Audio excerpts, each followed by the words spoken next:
من أنت يا ديالا لتقطعي الجبال، وما طلبت عزة ومالا. من أنت يا ديالا لتهزمي الرجال، وما أردت الحقد والقتال.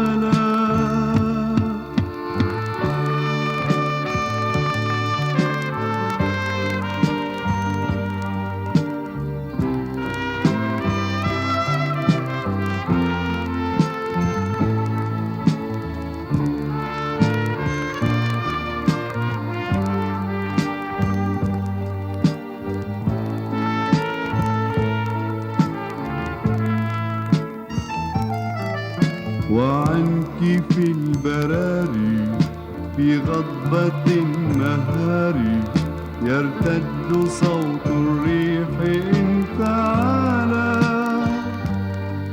من أنت يا صغيرة يا طفلة كبيرة، من أنت عند الناس يا ديالا.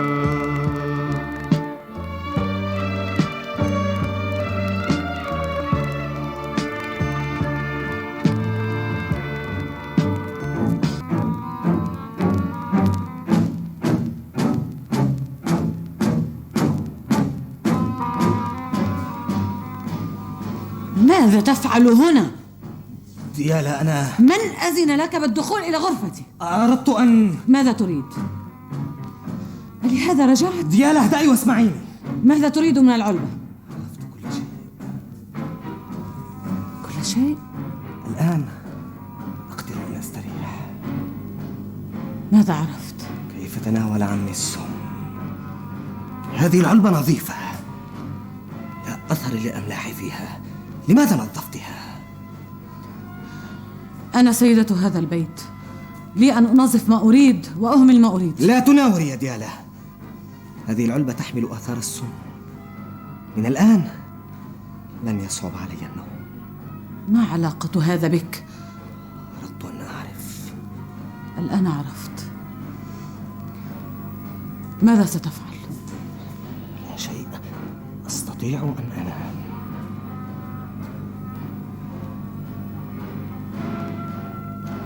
الآن لن أفعل شيئا، لكن قبل عثوري على العلبة كانت أحلامي مرعبة، كلها كوابيس. عمي نجيب لا يغادرني في الليل ولا ينسى أن يطل علي في النهار، يعنفني ينعتني بالخيانة والغباء والجبن. بعد عثورك على العلبة، هل وجدت الجواب الذي يطرد عمك من أحلامك؟ لا أظن. ما الفائدة إذن؟ أريد أن أحصل على الدليل، والآن بيدي.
عمي نجيب،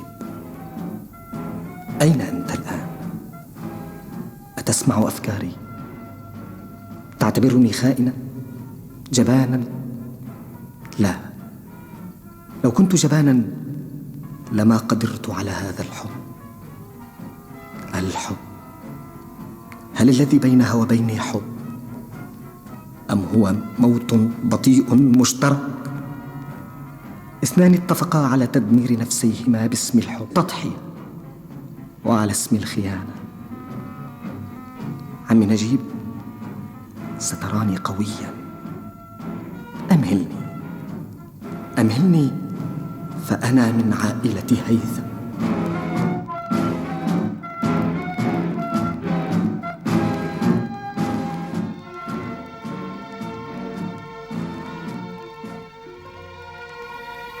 ماذا سيفعل؟ هل يطلب إدانتي والانتقام لعمه؟ هل صرت في نظره قاتلة حقيرة؟ هل أستحق الحقد والعقاب منك يا عصام؟ يا إلهي، ماذا سيقولون؟ كنت أحسب نفسي أعلى من الناس، فوق الناس لأني أحب، ولكن كيف أواجه سهام ورشيد ومنال؟ كيف أواجه الذين اعتبروني قاتلة حتى في أيام جهلي وخجلي؟ ساعدني يا رب.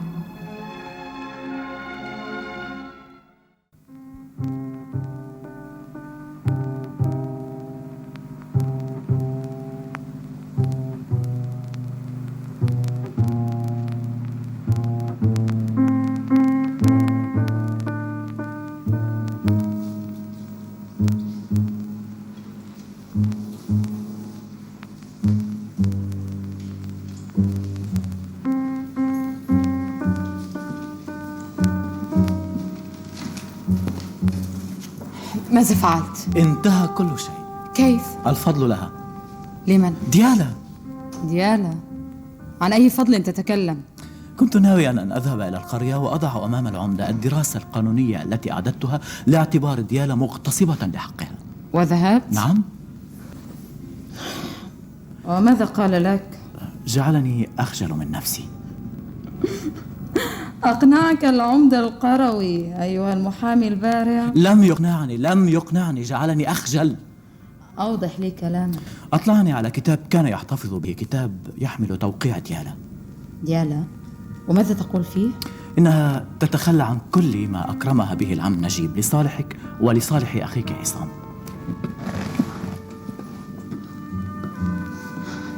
هي فعلت ذلك؟ نعم. لماذا؟ لا يهم، احتفظت بحق واحد فقط.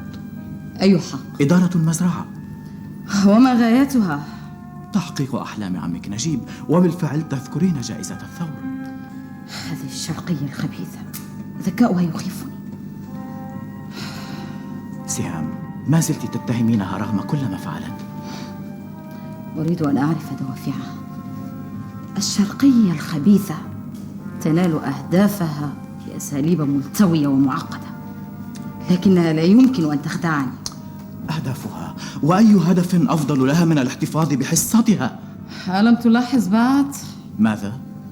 صحيح أنها لم تحتفظ بحصتها في المزرعة، لكنها تحتفظ بما هو أهم وأعظم: إدارة المزرعة، ومن أولى منها بإدارتها؟ أيها المحامي البارع، من يحدثك عن المزرعة الآن؟ الشرقية الخبيثة تتخلى عن حصتها في المزرعة وتحتفظ بأخي عصام. ماذا تريد من عصام؟ لماذا لا يتركها عصام ويتابع دربه هنا حيث ينتظره المستقبل والنجاح؟ أجبني ما دمت ذكيا. تحت أي عبء أسرت عصام عندها؟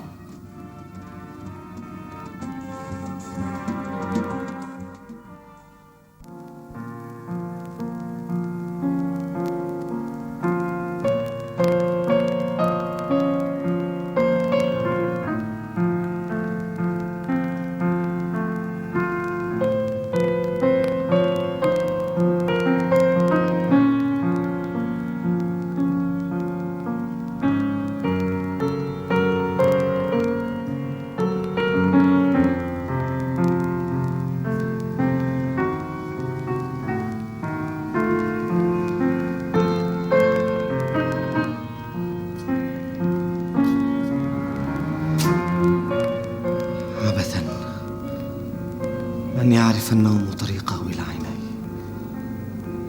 يجب أن أتصرف.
سيدتي، أخيرا وصلت. لماذا تأخرت؟ عندي خبر يسرك. قل. نجحت تجاربنا في حقول القمح. والنتيجة؟ عظيمة. سنبيع هذه السنة ضعفي محصولنا في السنة الماضية. ماذا قال المهندس؟ المهندس تركته وهو يشكرني ويشكرك لأننا جعلناه يكتشف هذه التربة الطيبة.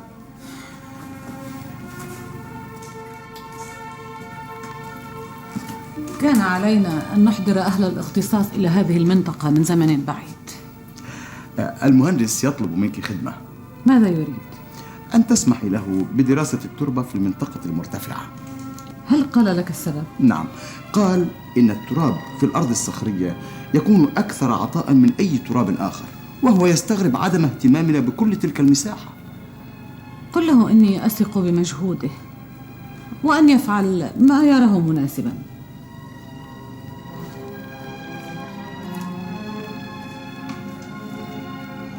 لا أريد أي إهمال. جميعنا هنا نعيش عصرا من التحدي لا ينتهي. ليتحدث كل مزارع عما حققته مزرعة نجيب هيثم، وما نحققه الآن ما هو إلا البداية.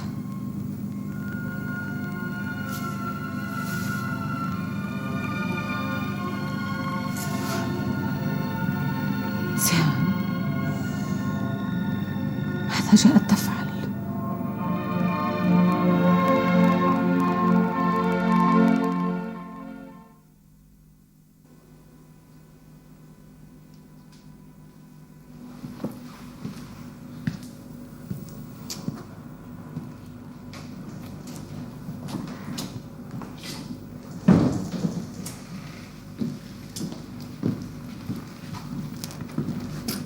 معلم رشيد، كيف حالك؟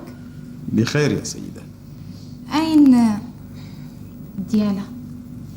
في غرفتها تستريح. هي متعبة؟ قليلا. من العمل في المزرعة طبعا. نعم.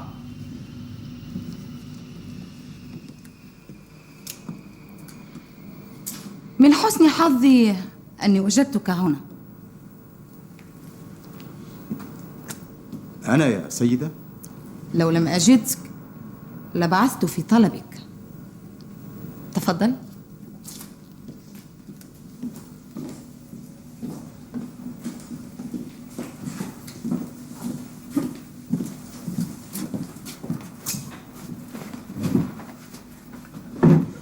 عندي ما سأبحثه معك. معلم رشيد، أنت تعرف أن أنا وزوجي لا نجد الوقت الكافي للبقاء في المزرعة هنا، لذلك ندخل في الموضوع مباشرة. أخبرني عن ديالا، كيف تدير الأعمال هنا؟ الأخبار كثيرة. هذا سبب آخر حتى تسرع بالكلام. بعد حصولنا على الجائزة الأولى في المعرض ارتفع رقم المبيعات عندنا بشكل غير منتظر، وصار اسم مزرعتنا يتردد على كل لسان. اختصر. اتفقنا مع عدد من الشركات لتصنيع منتوجاتنا وتعليبها حتى يصار إلى توزيعها في الخارج. وهل الاتفاقات المعقودة لصالحنا أم لصالح الشركات؟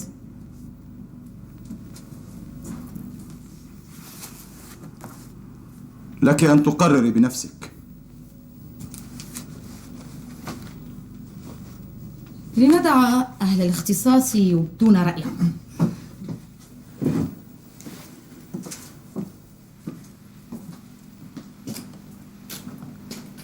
لقد استدعينا اختصاصيين من المدينة لدراسة التربة في المزرعة والأراضي المحيطة بها، كما أجرينا اختبارات علمية مكنتنا من زيارة محصولنا وتلبية حاجاتنا الجديدة.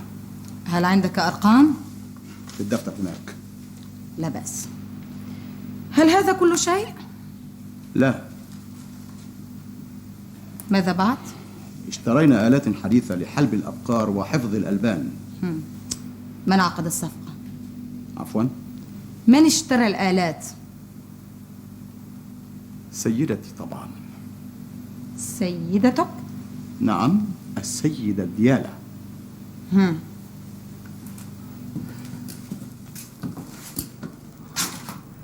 وهل دفعنا كثيرا للحصول على الآلات؟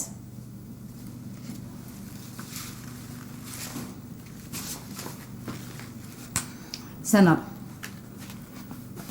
وغير ذلك؟ أعددنا كل ما نحتاج إليه للزراعة المغطاة في فصل الشتاء. أليس هذا من منجزات عم نجيب؟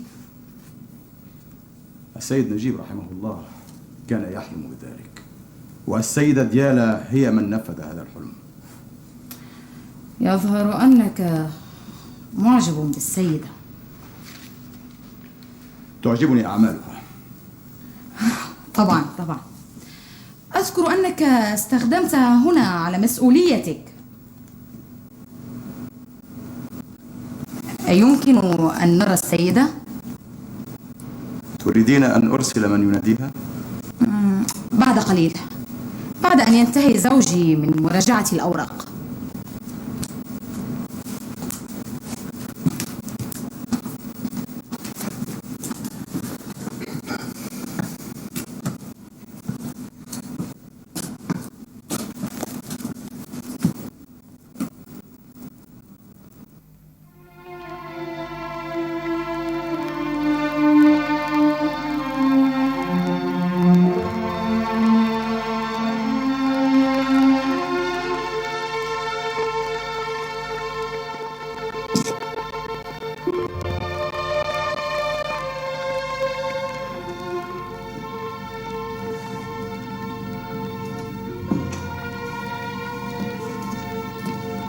سيدتي. نعم.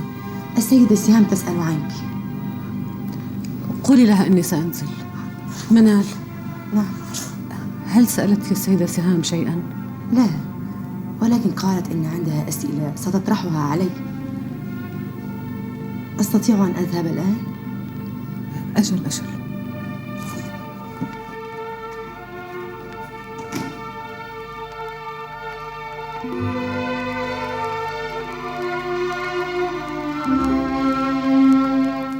هل قال لها عصام شيئا؟ هل جاءت ساعة الانتقام؟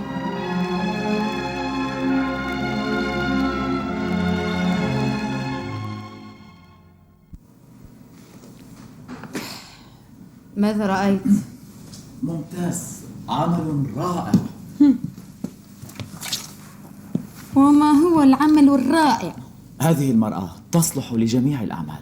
تصوري أنها تقوم بإدارة المزرعة وكأنها مؤسسة كبرى. دعك من المبالغات التي تحسسك بأهميتك وحدثني بالأرقام. سواء مع شركات التعليم أو مع مصانع الآلات، إنها تقوم باستدراج العروض وتختار الأنسب. أليس هذا عملا عاديا؟ في المؤسسات الكبرى نعم، إنما في مزرعة. يظهر أنك لا تعطي مزرعة عمي حقها من الاحترام. قد يكون هذا صحيحا، ولكن ديالا تحترمها كثيرا. كان علي أن أحضر معي محاميا متجردا. أتعنين أنني منحاز إليها؟ أظن كل الرجال كذلك. هذه المرأة تحل مشاكلها بجمال عينيها. سهام، ماذا؟ جرحتك الحقيقة؟ أنت تتحاملين عليها وعلي. ما أروعك وأنت تنسب الشيء إليك وإليها. تحب ذلك ها؟ أعترف. لا يسهل بك الحقد إلى حد توجيه الإهانات إلي.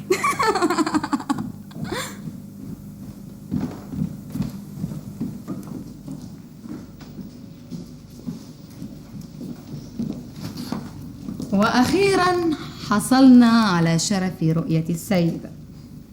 أهلا وسهلا. أهلا. تفضل. أفهم مما يدور هنا أن هدف هذه الزيارة السعيدة التدقيق في حسابات المزرعة. هذا بعض من الهدف. وإلى متى يدوم شرف هذه الزيارة؟ إلى نهاية النهار أو نهاية المهمة التي استدعتنا. تفضلي. أستطيع الآن أن أسمعك بانتباه. لاحظت من الانطباع الأول أن إدارة المزرعة تبالغ قليلا في التبذير، فما جوابك حول هذه النقطة؟ أولا أرحب باهتمام أصحاب المزرعة بنشاطنا. وثانيا أصحح كلمة تبذير وأقول استثمار، والسيد فؤاد قادر على توضيح ذلك. لنترك الرجال على حدة، أعرف مدى تأثيرك عليهم. وهل أتمتع بالتأثير نفسه على الأرقام؟ قرأت في دفاترك أرقاما خيالية تحت باب المصاريف. هذه الأرقام تصبح عادية ومحببة إلى قلبك متى راجعت باب المداخيل. وأين تخبئين دفتر الحسابات؟ في الدفتر نفسه الذي وجدت فيه باب المصاريف. وهل يدخل الملابس وتزيين البيت الذي تسكنين فيه في خانة الاستثمار أم في خانة التبذير؟ كل شيء هنا، حتى أنا ومظهري، وهذا البيت الذي أسكن فيه مجند لتطوير هذه المزرعة. نوريني حول هذه النقطة. هذه المزرعة لم تعد مركزا للإنتاج فقط، بل صارت مركزا لتسويق هذا الإنتاج. المزرعة فتحت أبوابها للناس، للتطوير، للحداثة، دون أن تفقد شيئا من أصالتها وحيويتها.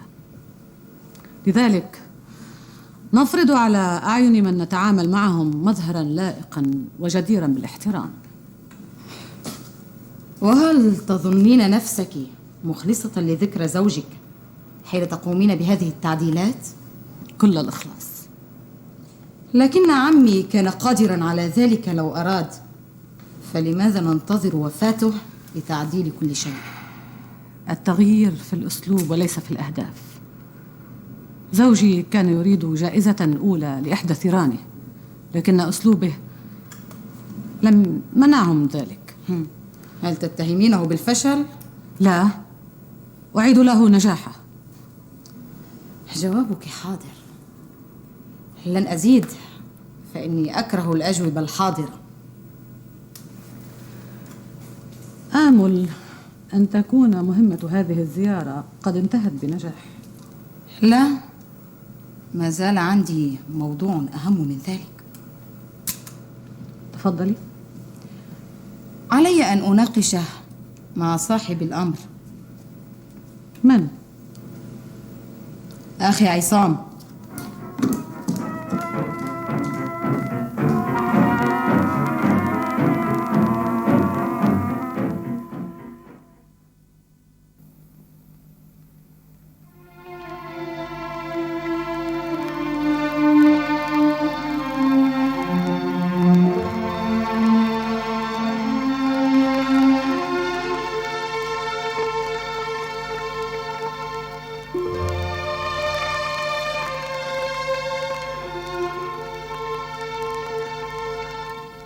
ماذا عرفت منه حين كان في المدينة؟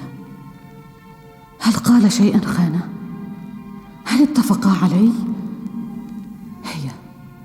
هي أرسلته إلى هنا ليعرف كيف تمت الجريمة.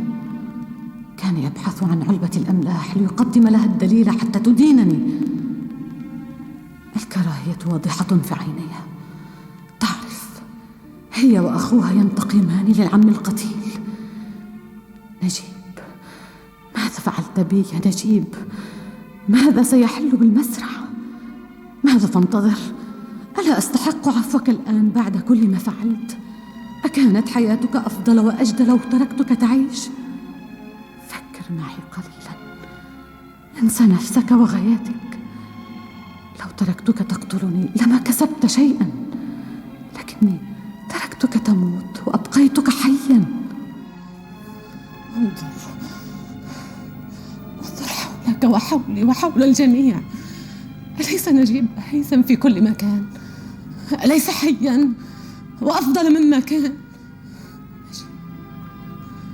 أنا لست قاتلة، أنا دافعت عن نفسي، والآن أدافع عنك. اتركني في سلام، دعني أكمل رحلتك.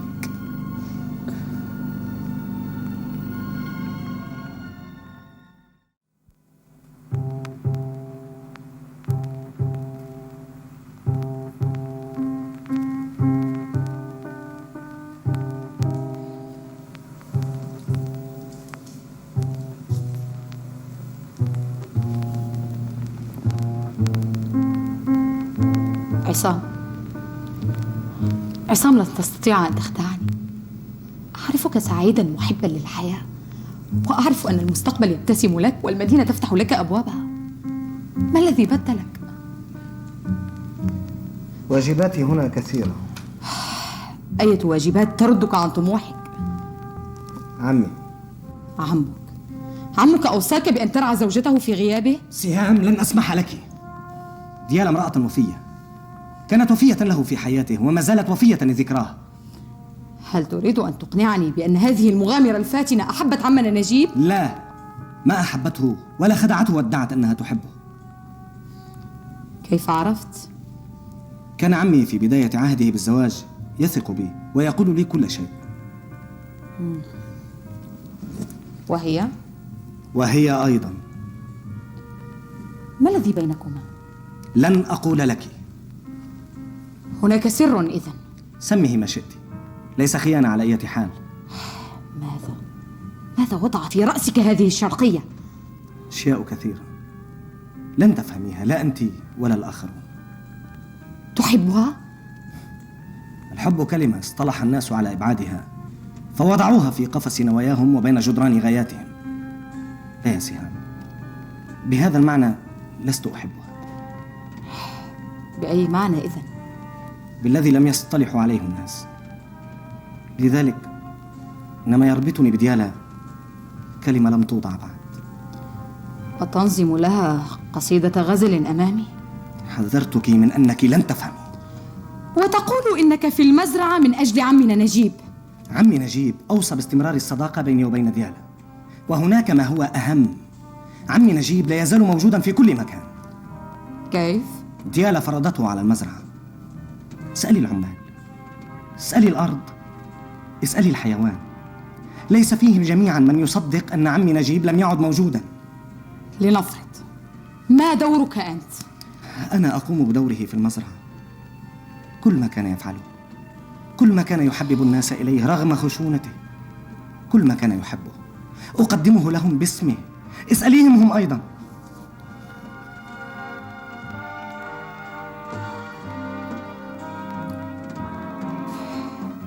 ليس عندي ما أقوله وأفعله. عصام، أظنك لن تراني بعد اليوم إلا إذا قصدتني، وأمنيتي أن تقصدني قبل أن يفوت الأوان. أعرف أني لن أراك، أعرف أني لن أرى أحدا ولن يراني أحد.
عصام. ديالا، قلت لها شيئا. ما النفع؟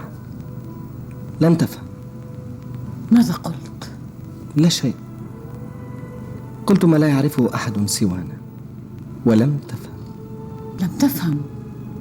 مهما جرى لن يفهم. ديالا، كلما مر يوم وأتى يوم جديد بدوت لي أكثر غرابة وابتعادا. حدثيني عنك، ماذا تريدين؟ لم أعد أريد شيئا. بلى، أنا يائس. ما أنت فما زلت تعرفين إلى السعادة دربا. أنت تنامين كل ليلة بعد أن تحقق انتصاراتك في المزرعة. ديالا، حدثيني عن سعادتك. هي سعادتك أنت. لا تطلب الشقاء. أنا أقصى ما أحلم به هو الراحة. أجل،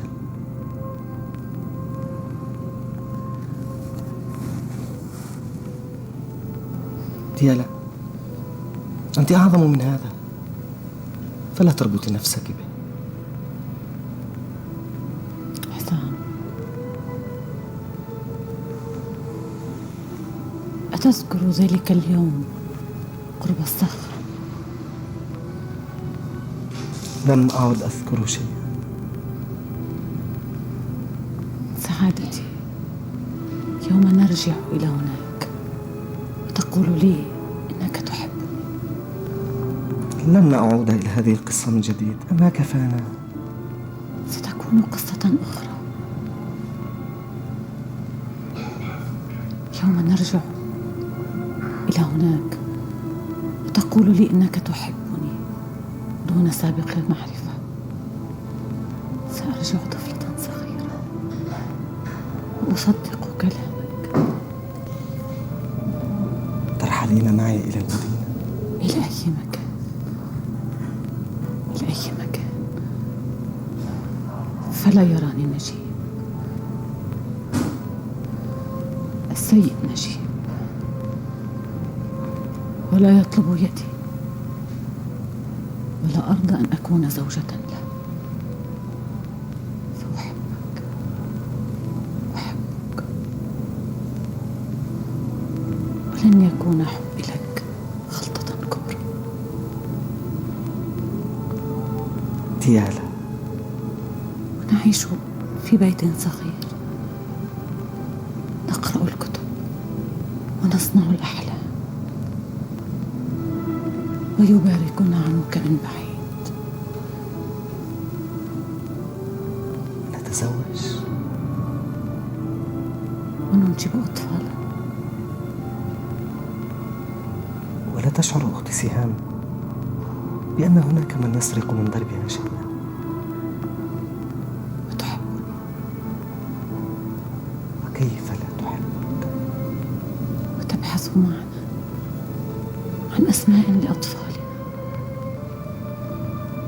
نسمي ابننا الأول نجيب. وإذا كان الأول ابنه نسميها ديالا.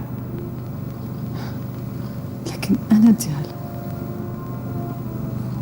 أريدها حلوة مثلك.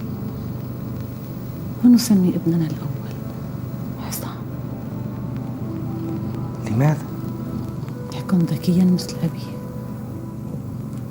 لكن عمي نجيب يصر على اختيار الأسماء بنفسه. لا بأس، لن أرفض. وحين نصبح عجوزين نسكن في بيت ريفي بعيد. أنت تقرأ الكتب وأنا أحك جورا لحفيدنا المنتظر. كم تقدر الحياة أن تكون جميلة.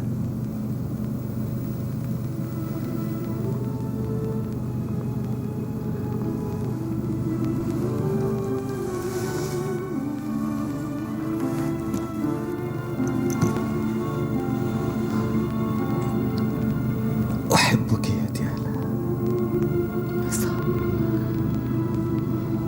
خذني معك. إلى أين؟ إلى أي مكان حيث تنتظرنا السعادة.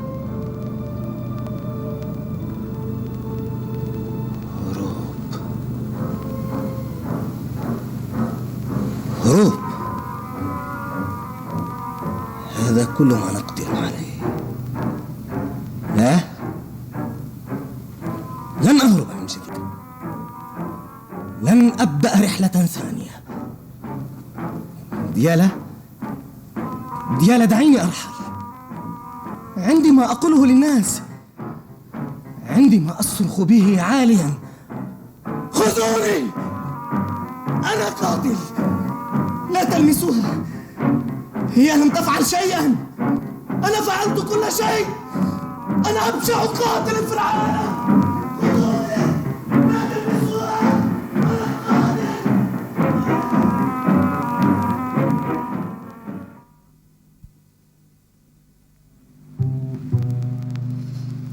كأنك يا سهام تريدين أن تنسب إليها أي تهمة. أنت لم تكن معي. عصام مأخوذ بها حتى الجنون. هو قال هذا؟ لا أهمية لما يقوله أو لا يقوله. وجهه كان واضحا عليه كل شيء، حتى في صوته وفي عينيه. حين تكلم عنها راح ينطق شعرا. ألا يمكن أن يكون معجبا بزوجة عمي؟ أي إنسان يرى ما تفعله في مزرعة زوجها يعجب بها. أي إنسان؟ بل أي رجل مثلك. سهام لا ترجعي إلى مهاجمتي. أنا أحاول أن أساعدك بإخلاص، بل حاولت أن أنظر إليها من منظارك. مستحيل هذه المرأة بريئة من كل ما تنسبينه إليها. لم يعد يهمني التبذير ولا المزرعة، لم يعد يهمني غير عصام. وجهه بدا لي شاحبا، كأنه لا يأكل ولا ينام. هذه المرأة ستقتله. صارت قاتلة الآن؟ أنسيت ما قالته عنها تلك الخادمة؟ أبوها كان قاتلا، فلماذا لا تكون هي مثله؟ لكن عمك نجيب ذهب إلى قريتها وجمع المعلومات الكافية عنها، ولو كانت كما يقال لما تزوجها. لأنها كما يقال عرفت كيف تقنعه بنفسها، وهي الآن تنقلب إلى أخي عصام. سهام، لن أستطيع أن أبدل شيئا واحدا مما وضعته في عقلك. حتى ترفعها عن حصتها في الأملاك وجدت له تبريرا يناسب رأيك. الأيام آتية وستكشف يوما عن طبيعتها الخبيثة، وعندها سأجعلها تندم.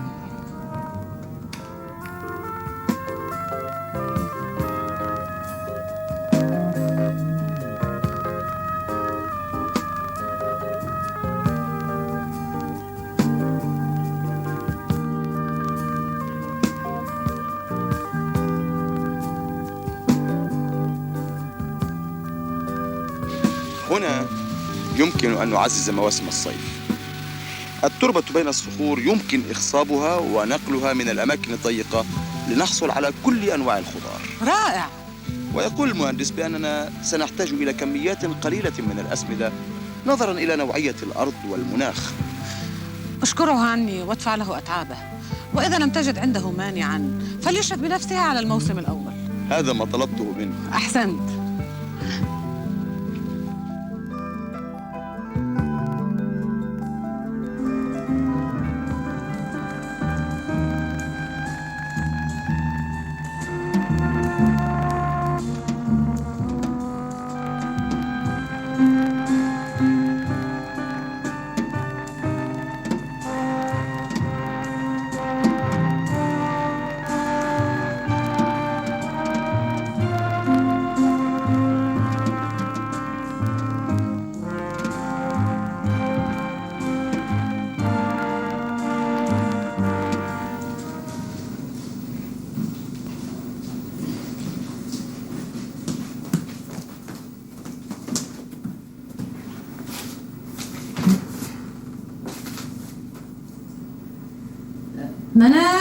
منال.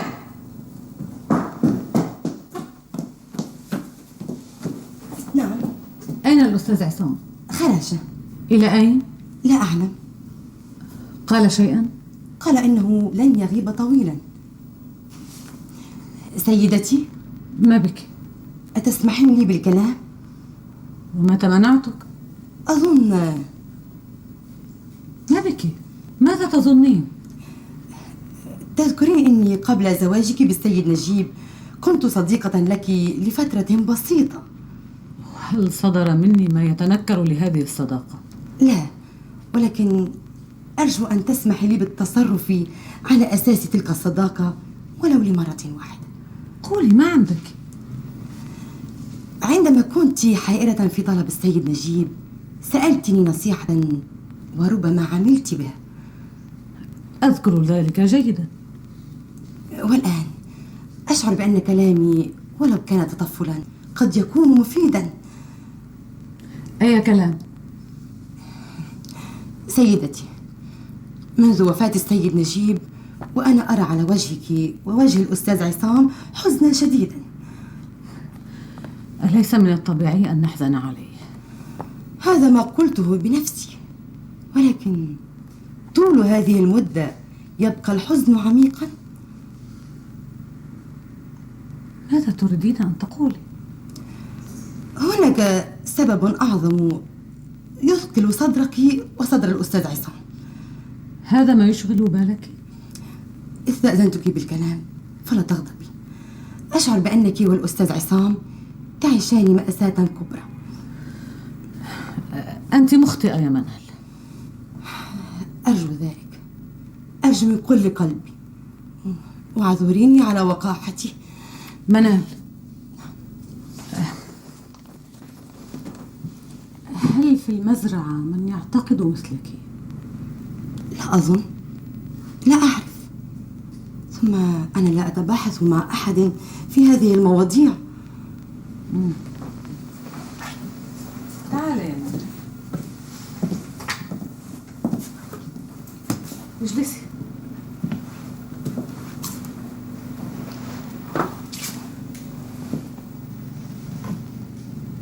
ما الذي جعلك تعتقدين أن عندنا مأساة؟ لا أعلم. الحزن وابتعادكما الواحد عن الآخر، ثم أراكما متفقين وأراكما متخاصمين. أسمع صراخا ثم كلاما فيه حنان ومحبة. أتسمعين كل ما يدور بيننا؟ لا، أسمع الصراخ حين تصرخان، وأشعر بالهدوء حين تتكلمان متصافيين. ولا أعرف ماذا تقولون. صدقيني يا سيدتي، أنا لا أريد لك إلا الخير. أعرف يا منال، أعرف. أنت طيبة ومخلصة، لكن ما بيني وبين الأستاذ عصام شيء طبيعي بين وريثين، كل واحد يفهم الأمور على طريقته. الأستاذ عصام كان صديقك الوحيد حين كان السيد نجيب يعذبك. ماذا تقولين؟ أقول ما عرفته وما رأيته بنفسي. لا يمكن أن يكون هناك خلاف بينك وبين الأستاذ عصام. أنتما متفقان من الأساس. اعذريني، ما كان يجب أن أتدخل في هذه المواضيع. سيدتي، أنا أريد لك الخير وللأستاذ عصام. سيدتي، من المؤسف حقا أن لا تكونا أنت والأستاذ عصام زوجا وزوجة.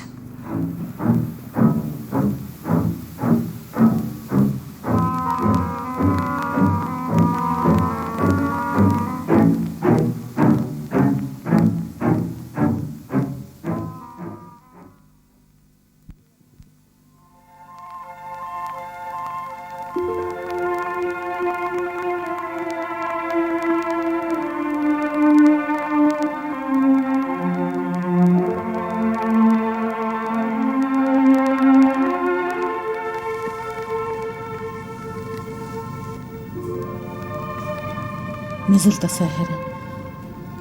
وأنت؟ سألت عنك طول النهار، أين كنت؟ لا أذكر. ذهبت إلى المقهى؟ لا. لا تتركني وحدي هكذا كنت في نزهة.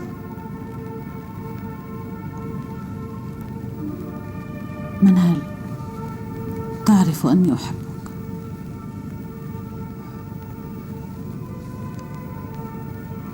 كانت اليوم لو كنا متزوجين؟ ربما تعرف أموراً أخرى. لتعرف، لا يهمني الأمر ولست أخاف أحد. حسام،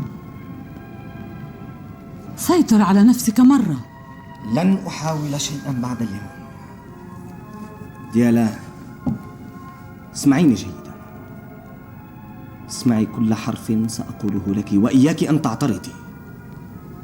كل كلمة سأقولها لك كلفتني ليال من السهر والعذاب. وصلت إلى حل؟ ليس عندي سواه. يريحك؟ كل الراحة.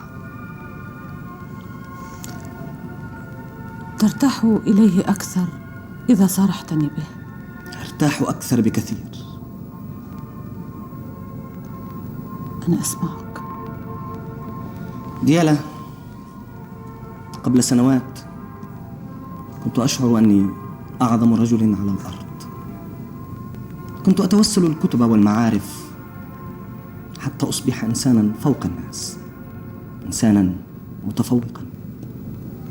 واليوم صرت دونهم جميعا. الكل يتهمونني، يخيفونني، يحلكونني في الظلام ويشهرون في وجهي سلاح عدالتهم. صرت أحسد كل الناس. صرت غريبا عن جامعة الناس، وسبب أعرفه وأنت تعرفينه. ديالا، سأدفع عني هذه الغربة، سأدفع ضريبة تدخلني الجامعة البشرية من جديد. سأعود إنسانا من الناس، لا فوقه ولا دونه.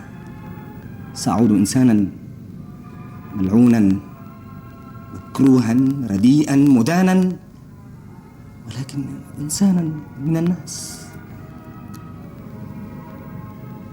ماذا ستفعل يا حسام؟ سأذهب إليهم، سأقول لهم كل شيء. عدالتهم لن تنصفك. لا، سأجعلها تنصفك. كيف؟ أنت لا دخل لك، أنا القاتل. هذا رأيك؟ يداي هاتان فعلتا كل شيء. لا. هل يقدرونها دوافعي؟ لا، أنا سأقول لهم ما أنا مقتنع به، سأضعه في لغتهم ويفهمون.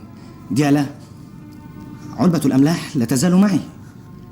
أنا من أتى بالسم، أنا من أعطى الدواء إلى عمي، أنا من جعله يأخذ السم.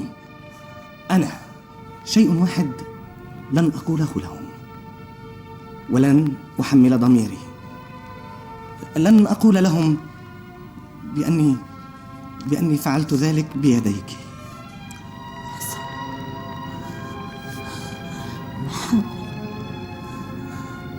حاول أنت للمرة الأخيرة، أرجوك.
تذهب إليهم يا عصام؟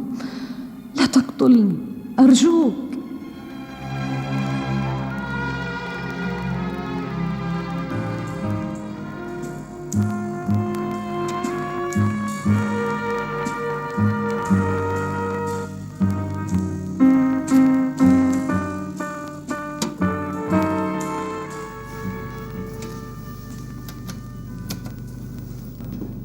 من عندك؟ ينتظر من ساعتين. دعه يدخل. ادخل. نعم. سيدي، أنا عصام هيثم. أهلا وسهلا سيد عصام، أهلا وسهلا أهلا وسهلا. تفضل بالجلوس. شكرا. أهلا وسهلا.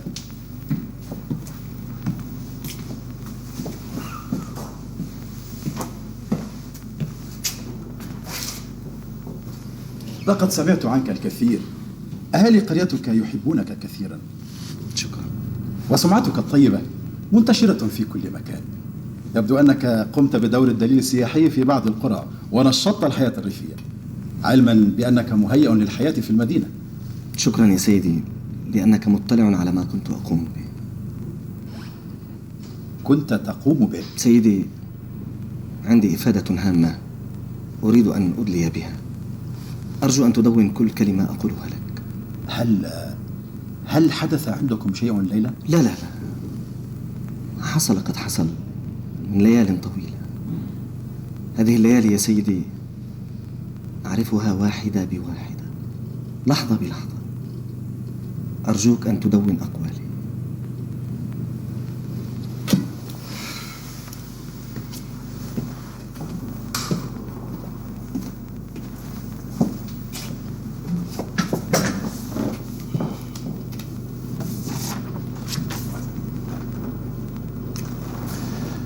تفضل.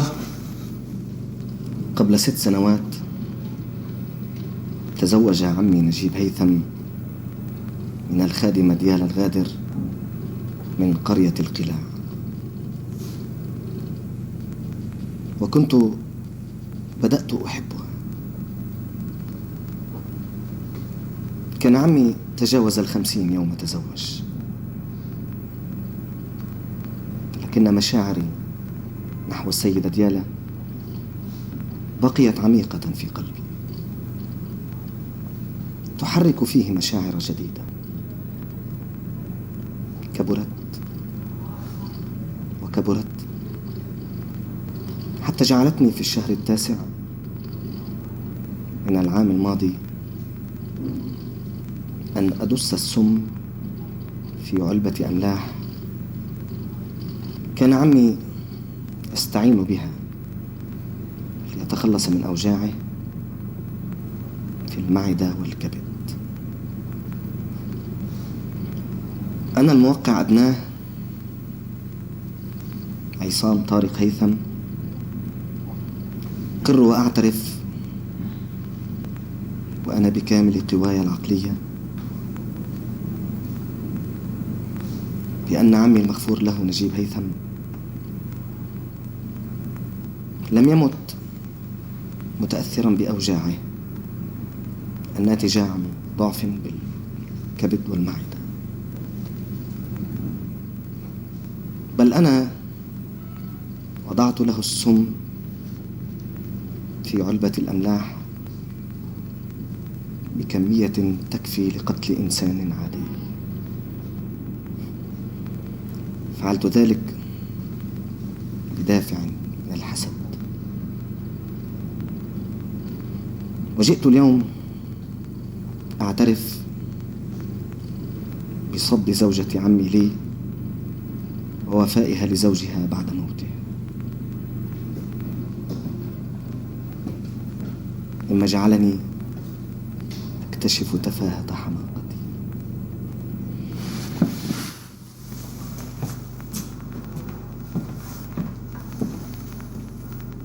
أين أوقع؟ سيدي أين أوقع؟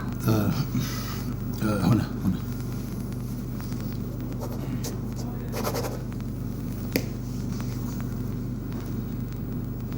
هذه خطيئتي فليسامحني.